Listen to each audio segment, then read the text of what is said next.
My name is John Quezon, and I'm the current Dean of SODA, or the School of Design and the Arts, and I'm your host. Welcome to this episode of Nexus Gallery Online Talks here at iAcademy. The show is a series of pre-recorded interviews of artists, designers, and creative professionals as a form of engagement. During the interview, we will discuss their current and previous works or projects and hopefully learn more about their process and how they too are adjusting to making work in the time of the pandemic. So today we will be talking to two very special guests. After their interview, our faculty and our iAcademy students will get a chance to ask them questions during our Q&A segment. They will be listening and watching throughout our discussion, so it's going to be fun. Let's start the show. I'll start first by introducing my co-host today. He is a curator and someone who is very familiar to this virtual platform, just like this one. His name is Renan Laruan, and he is a researcher working curatorially in the Philippines and in Southeast Asia. In 2012, he founded Disc Lab Research and Criticism, which is a multidisciplinary platform and virtual organization for critical writing, theory, discursive activities, and research on Philippine contemporary art, as well as visual and network culture. He is also currently the Public Engagement and Artistic Formation Coordinator at the Philippine Contemporary Art Network, or PCAN. Laruan studies insufficient and subtracted images and subjects at the juncture of development and integration projects through long-term inquiries such as promising arrivals, violent departures, herding islands, rats, and the Anthropocene, lighting studies, Center for the Translation of Constraints, Conflicts and Contaminations, and the Artist and the Social Dreamer. He has also curated festivals and exhibitions, including the 6th Singapore Biennale, Every Step in the Right Direction, this last year, and also last year, Motions of This Kind in London, a Tripoli Agreement in Sharjah Art Foundation in 2018, and the 8th OK Video Indonesia Media Arts Festival in Jakarta in 2017, among others. His independent scholarship has been supported by the Foundation for Arts Initiatives, the National Commission for Culture and the Arts, and numerous curatorial residencies and fellowships in Barcelona, Berlin, Cologne, London, Tokyo, and Warsaw. So that's such a long introduction for Renan. So here he is right now. Hi, Renan. Hello, John. Thank you so much. Thank you for joining us. That was a very complete introduction to you. How are you doing? I'm doing good. Since the lockdown, I've been just tied to my computer and the apartment, like most of us right now. Yeah. Really happy to engage with Soda and this program. And Thank you for being here. Well, from a curatorial standpoint, of course, a lot of galleries and museums have closed and all that. But from your perspective, how do you think this pandemic has impacted curation moving forward? Right.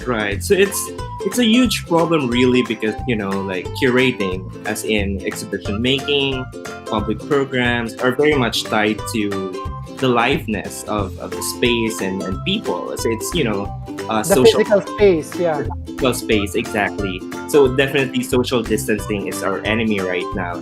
But Right. we see like institutions, artists have started to migrate online and adapt to this new realities that we're facing. And I think this is also a very exciting moment for curators or anyone who's involved in contemporary art to return to some sort of reflection and do other things that are curatorial, like writing, research, reading, which are not usually highlighted in curatorial work or not as visible as exhibition making. So that's a good thing, I think. So with the challenges, we also learn to adapt in terms of curation. That's part of it. Exhibition making, like you said, the platform has diversified. If we're used to being present in the physical space, now we're looking at different avenues, which is something that you've always done before, like with Disc Lab, right? True, yeah. So I was talking to my friend that now all of these big institutions and say centers of artistic production have kind of grappling with a new reality. But it's also something that's very quite familiar with places like the Philippines, Southeast Asia, where we always have limited resources. And I think we have this kind of advantage into the kind of jump into more alternative forms of making art or presenting art. Right. Because it is a shift. It's a global shift. Totally. Right. Everyone has no choice, right? Exactly. So it's either you learn to adapt with it and roll with it. Otherwise, you lose the opportunity, because with this limitation, it could present some discoveries, right? Exactly. That it can work. That True. I mean, especially with performance, I think, because Right. usually performance has to do with being present, Right. witnessing live the sound, the impact, the immediacy of the performance. But now the leap that they have to accept is that it's going to be recorded. So True. it's interesting to see how that will pan out, right? But in terms of films, in terms of film in general, it is a natural playing field, because sometimes, most often, films or anything that's time based have always been previewed or witnessed online or through the frame of the screen, right? Exactly. I mean, ultimately, there's a promise of renewal Right. within this milieu. Like for example, performances or live arts. For example, artists are exploring other forms, maybe in terms of publication, which kind of like contingent, for example, sort of like showing their processes, if not live, So I think this is another dimension that we could see from artists, which enriches our understanding of what they can do. Right. No, that's very interesting, because our next guest, our special guest, actually works within that milieu. She has covered whether performance, filmmaking, all these things, drawings put together. So I'll give you a quick background. Her name is Christine Rebet. She was born in Lyon, France. She studied scenography in London at Central St. Martin's. She received her Master in Fine Arts in Columbia University in New York. And like I said, she's an amazing artist. She's a filmmaker and a film producer. Christine works with drawing, animation, performance to produce intimate yet historically and psychologically charged works. So as I'm describing her, I'm hoping that the images that we're showing are images from her previous exhibitions, wherein she's exhibited worldwide, from London, New York to China. Her most recent exhibitions were at the Parasol Unit in London and also at the Fondation Cartier in Paris. And she also presented at the program at the Venice Biennale in 2019. Her films have been screened in Lebanon, Tokyo, and also was selected for the Berlinale Film Festival. Let's all give Christine Rebet a big mabuhay. Hi, Christine. Welcome to Nexus Gallery Online Talks. Thank you. Hi. Thank you, Dean John. Oh, And, la la. nice to meet you, Renan, and Love nice to hear your conversation. Well, like you, how are you doing? What's up? What's going on with you? Well, I was listening to Renan, and I think he introduced very well the time of pandemic. And I, as well as curator for artists, is a way to rethink time, because often we work every day. Let's say like there's no timing when we work, so we can still produce, but the production is very different. I think is also because we disconnected from the world. Do you hear me well? Yes. We disconnected from the world, so we have time to do research as we do usually, but time is different, so maybe we're going to look at different things. Right. And also, I like what you discuss, Dean John and Renan, about archive. And I think archive has been very well distributed through sound, through radio, through film. And it's a time of rethinking how to educate with the archive. And so in France, I am in Paris now, it's the educational program also that the radio is distributing, like very, very well, like route Mm. for children and route for people who are doing the baccalaureate. So this side was very, very interesting. And so the archive radio in classical music or in rock, this has been beautiful to rethink how our culture is so rich and how we can tap into other routine, really. So reenacting the archive has been interesting. Mm. So and reenacting also the archive of books, because I'm sure, I mean, in France everybody was reading La Peste from Albert Camus, talking Of about course. talking about pandemic, you know. So I it's heard that there was an increase, there was a surge in sales of that particular book by Camus, right?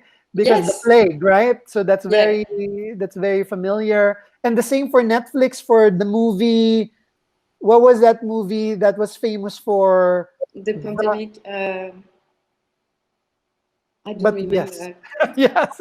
So I guess it's an immediate response to have, right? Because Mm-hmm. like what you guys mentioned, we're forced to revisit our archives, whether personal or something that has been long abandoned. Who Yes. listens to radio, live radio anymore, right? Who listens to all of the other avenues that were once our source for materials and information. And Mm-hmm.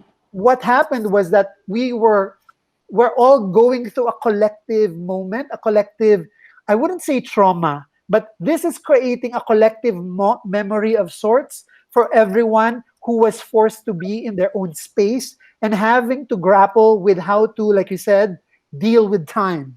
And Mm-hmm. it's such an interesting concept that you brought up because it is a concern for you, Christine, this element of time that Mm-hmm. you sort of capture in your films, Mm-hmm. right? Because the way that you, for example, in your animation called Black Cabinet, Mm-hmm.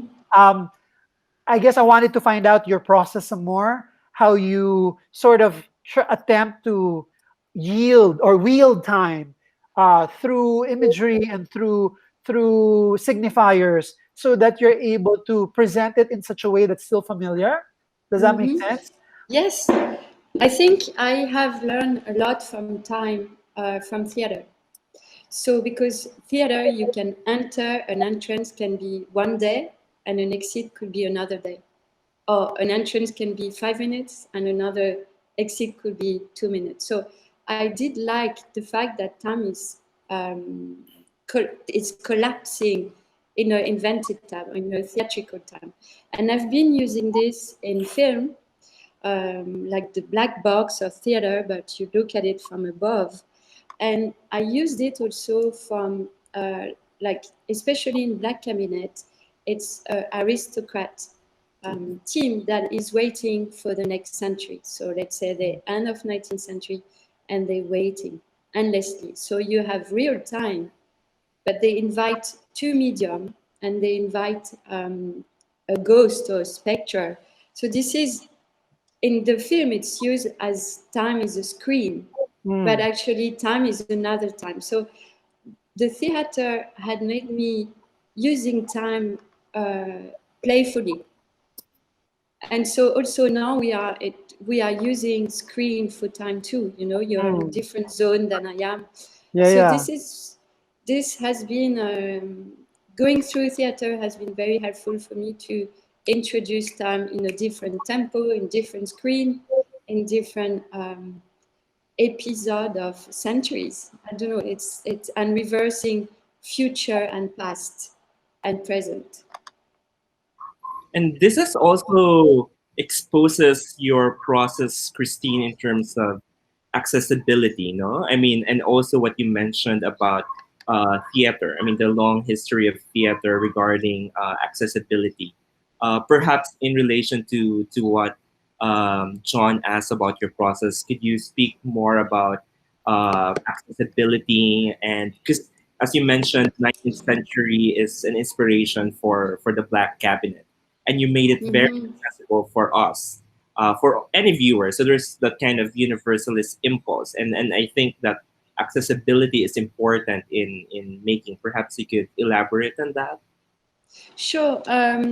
I think, Renan, it's interesting because you probably work very similarly, that you do intense research. And then when you're ready for it, when you're ready to share, it's because you had an understanding of the subject you're looking for. And I will never start a film if I didn't have the resource of my research. And so it's more a deep understanding of a situation, but also it's, I talked about playfulness. It's like cutting it with another subject. So when you balance the subject together in different, how can I say? I have to have things that are intersecting in a wrong way for me to present a project. So But let's in say, a way, they're also opposing, right? In order for you to for it to work, there needs to be some yes, sort of opposition, so that it's exactly that. the juxtaposition that you create from that opposition is something else. It's a new experience. Exactly, this is it. And when you feel you have find the two opposition, that you have find this friction between two completely different subjects, but this is when you have your film. So it Sure. could be a performance, it could be a film. The Black Cabinet, it's very interesting because this type of science that you see of spiritual science did exist for real, but in reality, when scientists and writers and artists had this science, they were looking over the past, you know, Right. because the spectre will come from the past to inform the future in a way.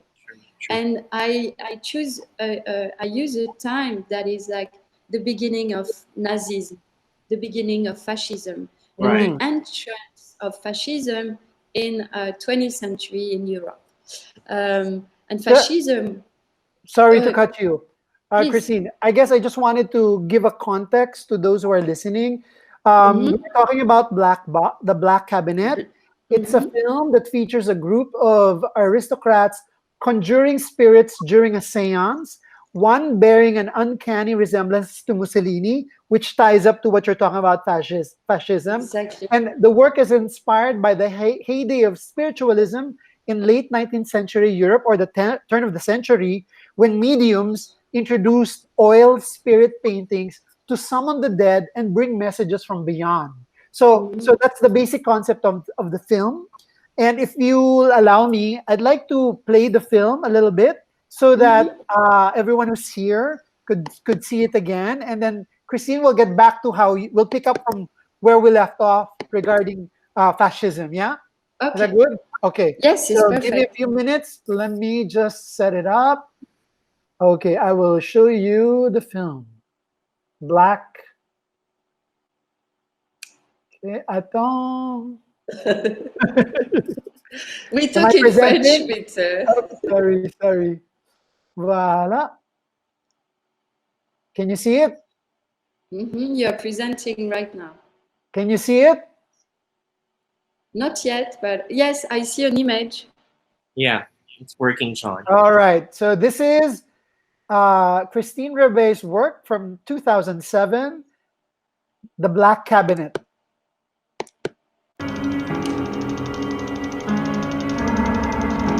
Is it playing on your side? Yes, it is.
Okay. Okay. Did you guys see that? Okay. Renan, did you see it? Yeah, yeah. Ah, Okay. you did good. Okay. Well, this was my first introduction to your work, Christine. You wanna discuss it some more? Let's try and unpack this. Sorry. Yes, yes, yes. So as you see, like as you introduce it, John, it's about conjuring the past and ask questions to this ghost. And so as the session came from like early 20th century, fascism were introduced in propaganda, so through radio. So I use this type of media to introduce the act of entering fascism. And I choose this character, and I think you saw it. There's this automata with a flag, and he's actually a propagandist, and he's going Oh, to introduce his master. So automata were the first form of animation because they were automat with very good skills in music or in writing, and I created this automata to be the perfect propagandist. And so the appearance of the spectre, yes, it's someone who is like Mussolini. I chose him because of his affirming gesture that could work also like it's a theater in a way. So these were chosen to bring a kind of tension, and the one who received the spectre, the aristocrat, they have no clue where they go through. But the leadership is really dangerous, but they're not aware of it, so they imitate him.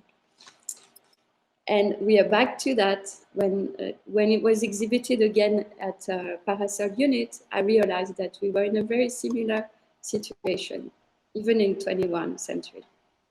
Indeed.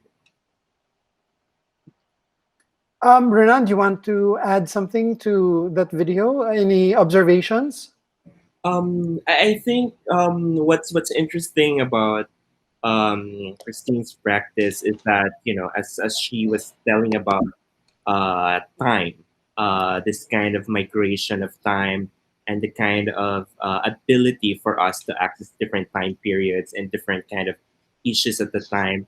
I think that allows us to think about animation's accessibility as a kind of pedagogical moment that transcends different generations, different geographies, different kind of historical backgrounds. So there's a kind of easy correspondence Hmm. to the viewers, regardless of where they're looking at it. So I think that's the one thing that I wanted to say. This kind of pedagogical performance that the work performs or emits.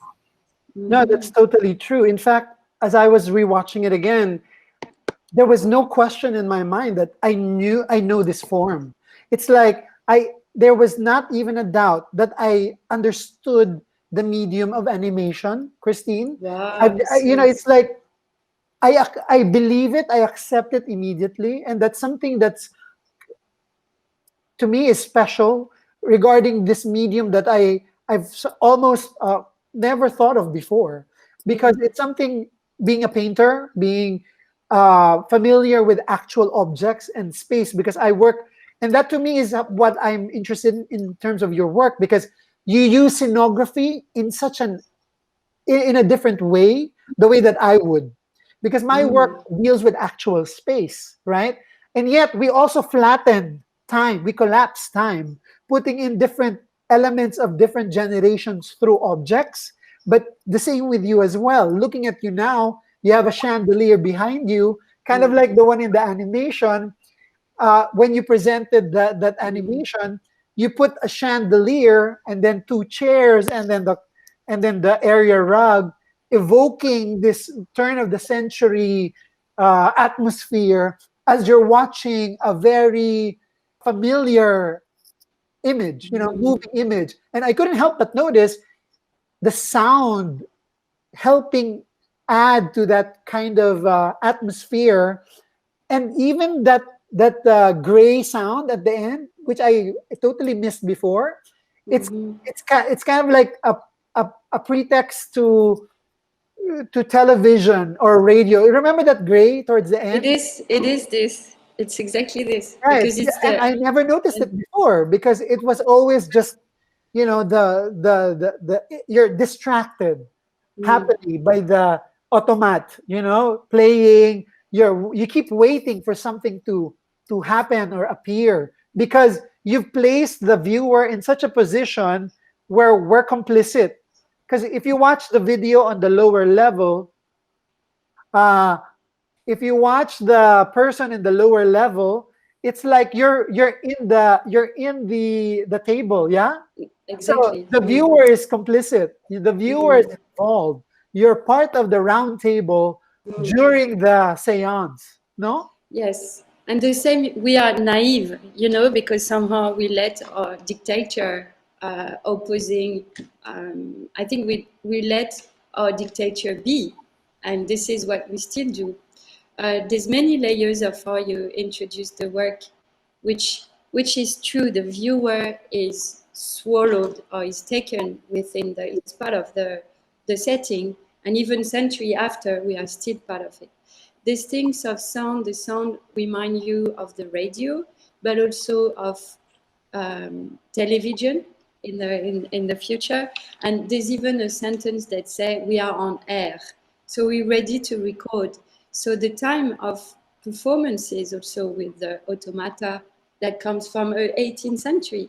So it's like the collage and the collapse of time glued together in different zones. And so, as Ronan was saying, um, it's like research of time. And we talked about archive that I put together. What else I wanted to say? And yes, it is a performance, but it's also a reality. Um, the work was very. I remember watching The Great Dictator for Chaplin. And The Yes. Great Dictator is one of the first films that sound is introduced. Hmm. And so, for actors like Chaplin, um, we were waiting to hear his voice. When sound film arrived, Chaplin was at this zone where he was a mute character, and he was going to become a talkies, like we will listen to his voice. And the voice never arrived. In The Great Hmm. Dictator, what is very interesting is that the voice is a propaganda. It comes through dictaphone, it comes through sound. But the That's also character very poetic, huh? You know, the voice. was, yeah, It's sheer. It's poetry when you're saying, the truth is expressed through the voice. Yeah. So, exactly. and yet it's also manipulated. Hmm. You Yeah, know. because in The Great Dictator, the speech is not the Great Dictator. It's this mute character that has a different message. And I Correct. really, really enjoy that. And I think I understood that this how I was going to use without voice, but just through sound and just through appearance of different level of, again, archive of media. If I may ask, how much time did you spend or you typically when you research? I mean, for both of you, when you're, I guess it's different for a curator and for an artist, but how much time is it that before you decide that you have enough in order to make the work or in order for the project to move forward? Ronan, you want to talk? I think just like what Christine has shored up in her discussion is that in order to think through research and in order to commit to research is that you need to institute a program for yourself. So there's this kind of continuity in terms of how you think, how you produce something out of your research, because for instance, artists, I mean, all of us artists, curators, are operating in this very kind of neoliberal, sense where we do projects in one place, we go to another opportunity. So I think you need to, and this is also a kind of advice maybe, or a suggestion to students, in which you need to in trying to do research, you allow yourself to figure out what you are, or who you are, or what you want to do, so it's a struggle, it's a passage, which you perform, and it's kind of never ending. So usually you take on one fragment of your research and take it on to another level. You continuously experiment, and that's why I think it allows artists like Christine to be more interdisciplinary, because you continuously experiment with forms and how these forms are corresponding with your ideas, and all these limitations around that. So I think that's So, um so in a way, you're saying, so in a way, Renan, you're saying the time you spend researching allowed you more mental space to sort of figure out the incomplete elements of what you're trying to make, in a true. way, And right? even exhibition making in itself Right, is research. You experiment with the audience, with the public. right. So that's also integrates itself into your research and your next projects, or how you continue your program. Because in thinking like a student, perhaps they're wondering about how they're going to present their animation through this, through a certain narrative. I guess I wanted to build on what you said, that the research aspect is just as crucial into what you're going to be doing in terms of execution of Exactly. the right. So I wanted that to be clear, so that I would like the students, of our students, to I guess give more time into research, because it is an integral part of the artistic process, be it Right. a narrative animation or film, or an artistic one just like Christine's. It is a crucial part, that whatever it is that you don't see in the final work is just as important. Right. Exactly.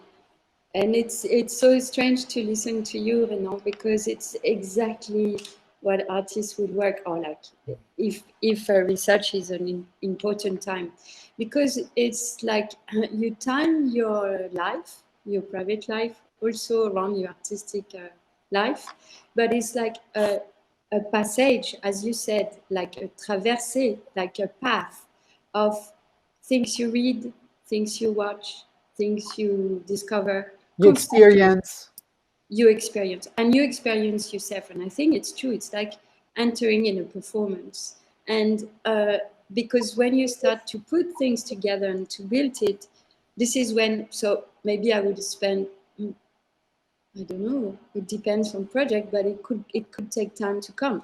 Like for example, now I know it takes time, but it could be 3 months, 4 months. And once you have the piece together and the contradiction, it's like to rebuild a puzzle that you have in your mind. And this is when it's like a writing in a way, or I a was just gonna synopsis. say, Christine, you're functioning like a playwright who is Mhm. directing and designing a Mm. production. You This know, is where I come from. that's Yeah. what I mean, and that's what I Mm. think is interesting about it. Is because it's something that I never really acknowledge in terms of your process, because Mm.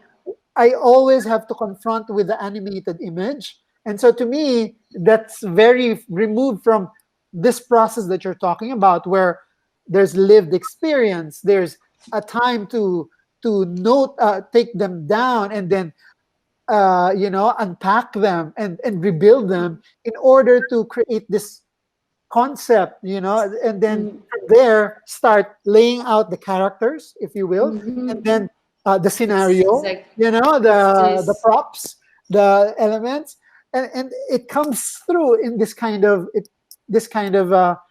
play, right? And that's Mhm. very interesting. Um, It's funny. Mm. can I show another video? Sure. Can we show Thunderbird? Mm-hmm. I think that's Yes. also very interesting, because it's always connected to your process. Let me just present one more.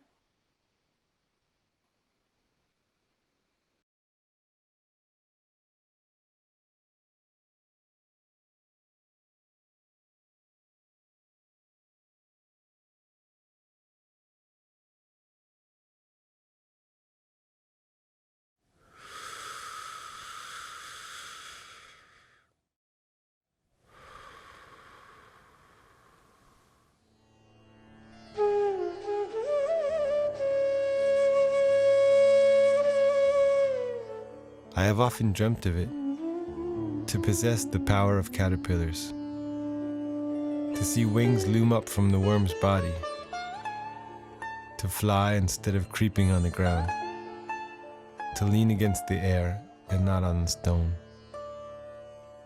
to pass from one existence to another without having to die,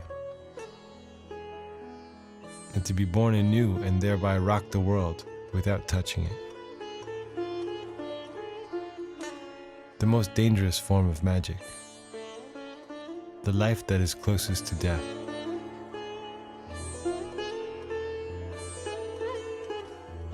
The metamorphosis.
have often dreamt of it. To awaken and live in a world that has nothing to do with what we know. Such a dream is the life of our planet. Such a dream is the history of life.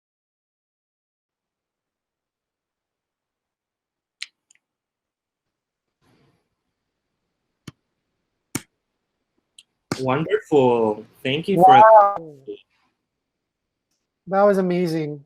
I could have watched it the on entire. and on. I could have continued watching it, Christine. It was just really good. At this point, I'd like to ask, I guess, our other guest, Weena Espardines, the animation chair at the Academy. Hi, Weena. Hello. Hi, And also Dean. have Hi, students Ronan. Alyssa Christine, and hello. Alex. Hello. What were your initial observations, Weena? I mean, after seeing it, and of course, Alyssa and Alex. You guys can start maybe thinking about what you want to ask her as she's trying to join. So it's very simple, but the animation has impacted me emotionally. So she chose a very simple medium animation, but for something that is really deep. In terms of subject matter. Really deep. Yes, in terms of subject matter. And then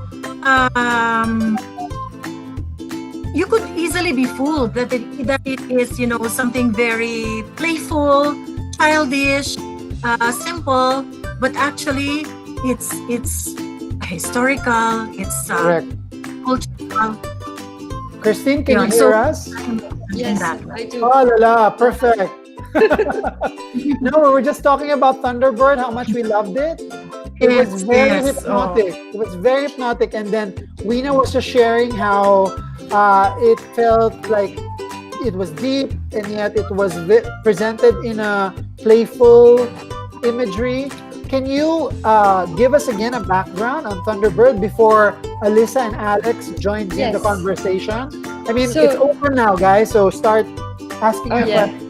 Okay, so just very quickly, is the title of the film is Breathe In, Breathe Out. Thunderbird, I made it in 2018. This one is a new work that I presented at Fondation Cartier. They had an exhibition called Tree, and I presented as a performance. So Fondation Cartier has invited me for a performance that they usually organize throughout the exhibition. Each exhibition has a series of performances. And I said, I want to do a film, and it will be a live animation, and it will be presented by a live philosopher. And the philosopher I work with is called Emmanuel Kocha. He wrote a lot about plants, and he was working on the writing of a new book that just came out that it's about metamorphosis. It's called Metamorphosis. And I said, I want to somehow work on metamorphosis and use some of his texts for the film. So I traveled to Thailand, and Dean John and I, we had a teacher when we studied at Columbia who is called Rikrit Tiravanet. Maybe I don't pronounce it the way you would pronounce it. And I went in Chiang Mai. And in Chiang Mai, I followed performer, dancer, musician that imitate nature. So I made like some small film and interview, like of a man transforming as a butterfly, some kind of from a Japanese performer like the No Theater. And so this has inspired me to draw also metamorphoses that maybe don't exist. And one day I met also artist and curator, and I told him, I think I have an epiphany here in Chiang Mai with nature and animals. And he said, oh, I had that when I became a monk. And he explained his path as a monk for 10 years. And I made this little drawing aside. And the conversation was so inspiring that I made this path. So I imagine a philosopher, a monk, going through a journey that is of transformation. So he goes down the mountain and becomes plant, architecture, animals. So I had the path of this transformation, and in between, I invented any kind of transformation. And it's also a critique on how human replace nature and how robotic and technology replace human. And so it's actually becoming darker and darker as you reach the sea, because the sea is also the kind of debris of the soul that were of human that were rejected, or all the rejected from the earth, which means talking about migration, colonization. So it's also a critique on who we are. And that's it. It was a long journey. But Okay, so Christine, mhm, Christine, I so that's why I find your work very philosophical. Uh, mhm, it was coming from your own personal transformation and mm, your personal experience. mm, And also, I also can see how you put into words your concept, how mhm, words like, for example, in the square, you said that it is mimicking. It is mhm. mimicking something, right? It's mimicking Egypt, the revolution. So I was actually wowed by that. It's such a very simple animation, but the concept is really very deep. Mm. And also what you said about animation being a collective social critique. So Yeah. yeah, when I heard that, it's like, wow, how do you come up with these concepts for your work? And there's Well, lots list down. so it was during the master at Columbia University, and I was very frustrated because I was not managing to work and to draw and to animate. I had a block. And I so remember. this, you remember, it was very hard. And so Because it we was were during, visiting you in the studio all the time, and you weren't doing yeah, anything. yeah, exactly. You remember that too. I So remember. it's time that sometimes you have some event, and what is going on in the world right now, we all connected to it, and it might happen here and then resonate somewhere else after. So I think for me, what happened with the Arab Spring was very, very vivid, and I wanted to show a resonance somewhere. So I wanted to, from New York, imitate the resonance of revolution, let's say. And so, for example, you have in very traditional theater, in Venice, for example, you have La Commedia dell'arte. I don't like La Commedia dell'arte, but what I found interesting is that they mime the politics. Hmm. So miming the politics in a square was talking live about a situation. And so Samuel Beckett made this piece, which is called Quad. And Quad is four dancer, like going through a square, crossing the square, but evitating the center. So in the Arab Spring, it was a new way to protest because there's no leadership, but there's a hollow center through Facebook and some. This is how people communicate. And with the choreography of Beckett, I wanted to imitate this hollow center and to make it clear. So I replaced the dancer with powder, but Samuel Beckett did write mime. So I think that's So interesting, Christine, when you talk about your process in, breathe out, how text, how personal experience informs your work as you're building up to finishing it. Because you explained to us you met a philosopher, you traveled to Chiang Mai, you had an epiphany, you were trying to write it, that all these elements and these moments contribute to how they inform the final work, right? And now you're talking about your lack of productivity in school and yet responding to Arab Spring and then wanting to mimic protest, and then with your background and history, acknowledging Teatro dell'Arte in Italy, all of that, and then filtering them into coming up with the square plus Samuel Beckett, of course, and they manifest in that powder where the lines. Unfortunately, we won't be able to show the film right now, but we'll add the link to the square so that the viewer will understand what we're talking about in terms of detail of the film. And I think that's important to share with Alyssa and Alex, that paying attention to those moments may inform how you do your work, right? How it might not be as overt, it might not be as strong, but all those elements, if you are open, if you are sort of receptive to them and you are aware, maybe they can be part of the work that you're trying to make, right? I think it's exactly, Wina, it's exactly this. And it goes back to what Renan was saying. It's like, it's your experience, but it's the experience of the world that resonates in your research, that actually is an act. It's an act of realization, in a way, of where you're going to focus. And it's often political, because even breathe in, breathe out. Now we don't breathe. You know, if you don't breathe, you die. So it's very interesting that it was about look at the world of breathe with all the species and all the elements, because we as human and all of us, we're going through transformation even after we die. So it's maybe the collective idea came through the square.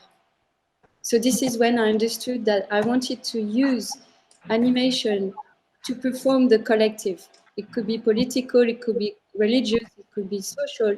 But this is when I really understood what my mission was in the film, maybe. And I always wanted to be an actress as a kid. So I think this is like, understanding how to perform that, what to do to give keys to your film.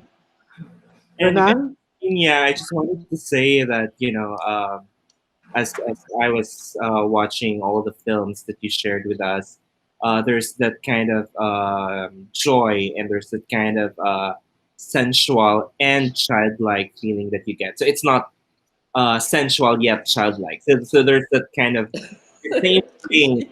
You have that sensuality and accessibility by the childlike. And what I wanted to highlight, and perhaps this could be discussed by students or other practitioners here in the Philippines, for instance, is that Christine's animation works are drawing a lot from collaboration and storytelling. In what she said about solidarity, collectivity, these coming together are actually drawing strength from these tools, the ideas of collaboration and storytelling as it takes various forms, it's abstracted at certain moments, but it still brings back us to a certain grounding, so a Or at certain least the idea of collectivity, no? Because exactly. when you watch it, it just represents it, right? But Sure. then Christine's process is gathering Right. through collecting, right? However, the way she presented the square, even breathe in, breathe out, it is a collective concern, right? And that's important. I think that the students that we have here, like Alex and Alyssa, acknowledge maybe through what we're going through now. We'll recap it through the pandemic, yeah? I think it's one of the shifts that we're going to understand, that's going to be part of the art making process. We are in this together, but we have to work together in order to not only in solidarity, but in order to make it work or in order to move forward. Because I think it's crucial to understand that while we're apart, just like we're doing now, we're together virtually. And so in it of its own, that is political and subversive. True. It can be something powerful, right? So imagine if you work together collectively to produce something. Lisa, Alex, maybe you guys have a question for Christine before we let her go. There's a question from Alyssa.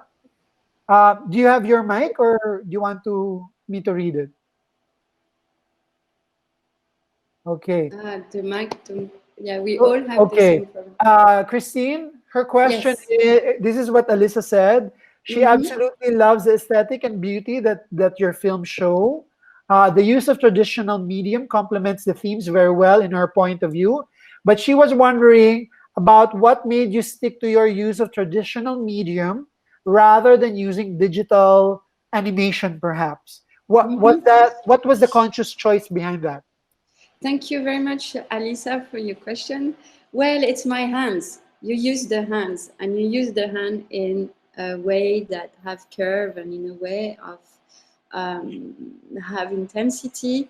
And I think if I was shifting to another level of animation, because there's so many different technique and technology, I will miss the hand connected to thinking. So this is why I'm keeping the tradition. The Thank you. presence of the hand, which is important, right? The Mm, mistakes, the unevenness, those yeah. those grays. And the Alex, correct, fragility is very important. Mm. correct. All Alex, go right. ahead. Yeah. Good afternoon. First, I'm very in love with Breathe In, Breathe Out. It is so Mm. beautiful. Thank Um, you.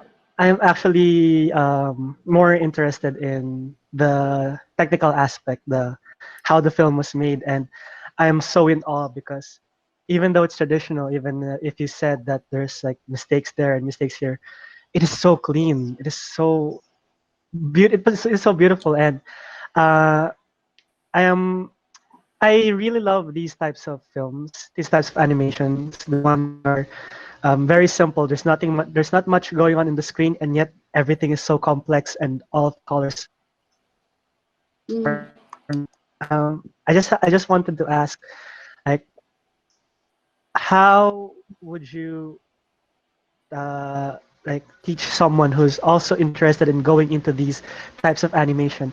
What are your uh, advice or tips on like if you want to get into these types of animation, these experimental animations, these watercolors and traditional animation, like what is Well, the sorry. now, for Um, example, Alex, what do you like to do if you don't do animation? Let's say, do you like to scribble? Do you like to like? What is your medium separated from animation? um, my medium, the art I produce right now is mostly on sculpting, 3D sculpting, using Okay. computer. Mm. So I think as I know that you're doing 3D animation, I think that could be a way for you to see how your hands is translated. You know, if you're sculpting, you can tell a story with sculpting. You can tell a story with clay. I think this is important that you see who you are as a designer, artistic person, and what is your hand telling. And I think that would be beautiful for you to have a way to shoot the transformation of the sculpting to be a theme, you know, and you could tell a story like this. And so see what kind of before going to technology, I think it's important to see what your hand translates or where your hands come from. Okay, thank you. That was actually very inspiring, and Go for it. yes, thank you very I much. will check. Renan, you wanted to add something to that? No, I mean what Christine said is profoundly practical in terms of, the hand is this. There's that kind of the grasp, the ability to grasp actually differentiates us from other species, right? So So I nice. Mm. um, the ongoing automation uh, is slowly erasing that, and I think to grasp again is very, very important. To reconnect to that grasp is important for all of us. Yeah. I think in a way that's a kind of response. They keep saying that AI will replace us. AI will replace painting. There are certain attempts in the art world where artificial intelligence is used to produce art, which of course separates us from them, right? And it's an interesting commentary in Breathe In, Breathe Out, because you start off in the film showing fragments of humanity, legs, arms, and then you see that towards the end, after the transformation of the world, as you showed it very abstractly, I picked up the leg of a robotic, right? It was becoming into a RoboCop in a way. So, and that's interesting because to me, when Renan says the presence of the hand and you confirming it, it sort of confirms, it affirms something that we might have taken for granted, that our imprint, our grasp, our individual mark is in it of its own our unique identity. So if Alex, you're looking for a way for you to sort of express your own self, and Christine explained it uniquely, very simply, find out what works for you. If it's sculpting, the same for you, Alyssa. If you're used to digital, find a way digitally to put in your own imprint. Yeah. It could be a digital hand or something, and I think it's a good takeaway, right? Because as we're becoming more digitized or artificially intelligent, quote unquote, that to me is the irony of it all. I think there will be a reclaiming of what is not technological, which is what we're going through in the pandemic, right? We're going back to the radio. Exactly. We're going back to reading a book. So there Cooking. is, right? It's always like that. We're trying to move ahead in technology, but in the end, what really works for us are those familiar and sort of naive things that we've done before that have tested to be true. Am I rambling? I'm sorry. No, it's exactly that. It's True. perfect. And Their never imprint. wonder. Correct. I mean, I know that I've gone into fixing my plants, and that to me is again part of the response to the pandemic, right? You're in lockdown. What are you going to do? Either you cook. Again, we're busy with our hands. We're drawing. We're painting. We're reading a book.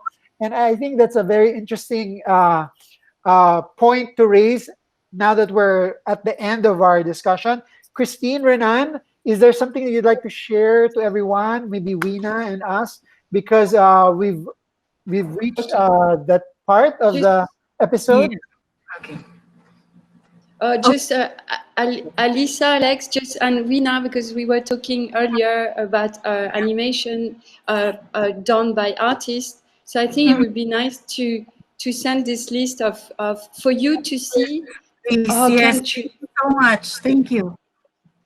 Email it to me. I'll share it with them. Yeah.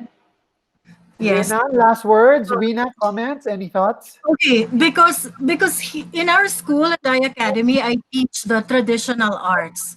So freehand drawing, still life drawing, and usually the students, they want to breeze through it right away so that they can go digital. Like, when are we going to stop doing this? And then because they want to do Photoshop right away. But because of what you said, like the hands first, you have to know where your hands are coming from.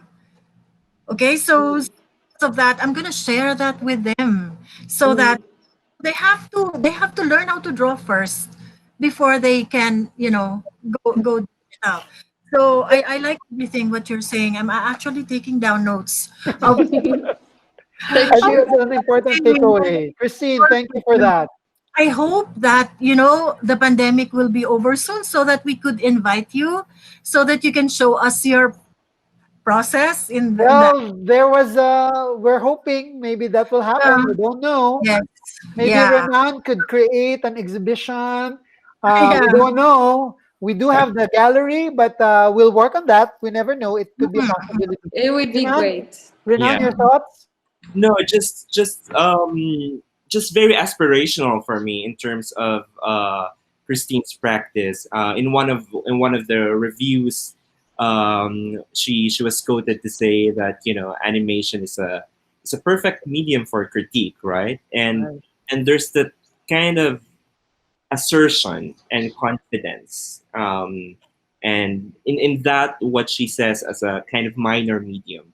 And I think that's for students, for teachers, for all of us to actually grow certain confidence in times of crisis, but also with whatever kind of resource or decision that we have in terms of artistic practice or life. But I think that's a beautiful takeaway from Correct. artistic thought. The confidence in a minor medium or the minor medium, and I think that's it. And I remember mentioning this to you because I think that's in it is very subversive.